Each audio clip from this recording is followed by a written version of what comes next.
It's almost disappointing when you hear people say, well, why do we do this? And it's like, well, why wouldn't we do it? High school, I went to Owego Free Academy in upstate New York. And then college was Tulane University in New Orleans. When I was 17, when I left home, about 1,200 miles away to go to Tulane, they had a really good engineering school, which was part of the decision. And then the other part was I received a Naval ROTC scholarship. And I think, you know, to be in engineering in college, even as an undergraduate, I think most people who went through it realize that you have to enjoy it because it's a lot of work. It also kind of opened up those doors follow on. You know, it allowed me to go to test pilot school.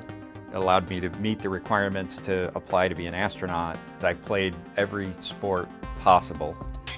Was a team captain on a number of sports teams. I just enjoyed being part of a team, having a goal.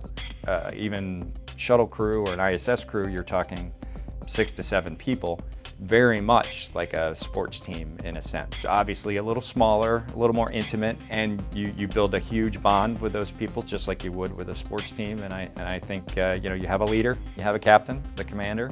You know, you have this huge goal that you're trying to accomplish, and you know, you do everything you can to make sure your part of that mission is a success because you want the team to succeed.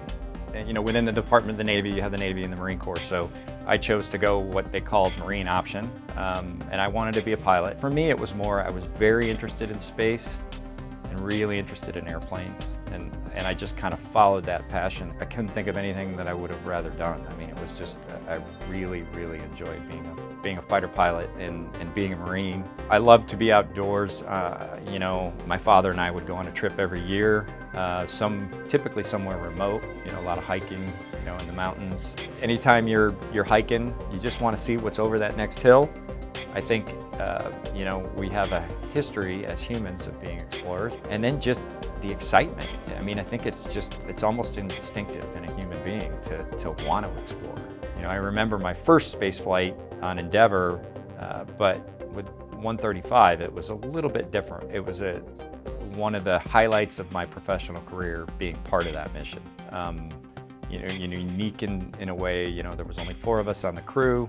It was the last flight of the program, and then just the opportunity to just thank the people that had been involved in many cases since the beginning of the shuttle program. In a way, it was very bittersweet because, you know, it was the majority of American human spaceflight was on the space shuttle, and it changes you in a way that's a little bit hard to describe, a little bit of intrinsic change. It's a little bit of a, you know, just your personal philosophy on life, I think, changes to some degree. And I don't see how it can't. You're riding a controlled explosion to space. You're flying around the Earth at 17,500 miles an hour, and looking back at your planet, which is this teeny little blue dot.